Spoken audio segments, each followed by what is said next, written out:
ሰላም ጤና ይስጥልኝ። እንዴት ናችሁ? ከሚቀጥለው ሳምንት ጀምሮ በኢዲዲያ አካዳሚ የዩቲዩብ ቻናል የተለያዩ መጽሐፎችን በንባብ እናቀርብላችኋለን።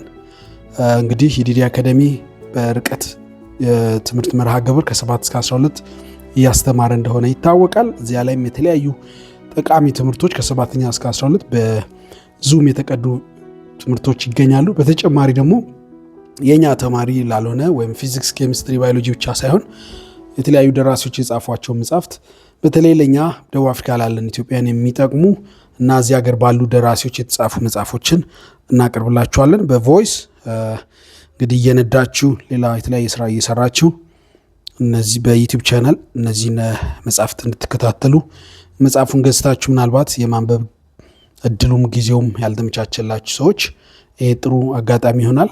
በዚህ እንግዲህ እኛ ያነበብናቸው መጽሐፍት እኛ ጋር ያሉትን ነው የምናቀርበው።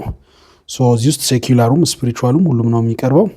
እዚህ ስናቀርብ ወደ ማንም ለመሳብም አይደለም፣ የእኛንም አቋም ለማንጸባረቅ ሳይሆን እየነዳችሁ የተለያዩ መጽሐፎችን እንድታነቡ እንዲረዳችሁ ነው። ይሄ ለምሳሌ የህይወት ታሪክ ፍልሰትና ፍቅር የሚል ወደ ደቡብ አፍሪካ ሲመጣ መንገድ ላይ ከዚያ ተመልሶ አገር ቤት ስራ እየሰራ ስላለ ስለ አንድ ወጣት በአንድ ወጣት ታሪክ የተጻፈ መጽሐፍ ነው። የእሱ መጽሐፍ እንደገና እንዲህ ፖለቲካል ዓለም አቀፍ ጉዳዮችን እና የተለያዩ ዓለም አቀፍ ጉዳዮችን የምታገኙባቸው በእንግሊዝኛም በአማርኛ የሚጻፉ መጽሐፎችን ነው የምናቀርበው። እንግዲህ የሊደርሽፕ መጽሐፎችን እናነብላችኋለን። ዋይ ኔሽንስ ፌል፣ ዓለማት እንዴት ነው አንዱ ሀገር ሀብታሙ ነው አንዱ ድሃ ነው፣ የኢትዮጵያ ታሪክ እና ሌሎች መጽሐፎችን በእጃችን ያሉ።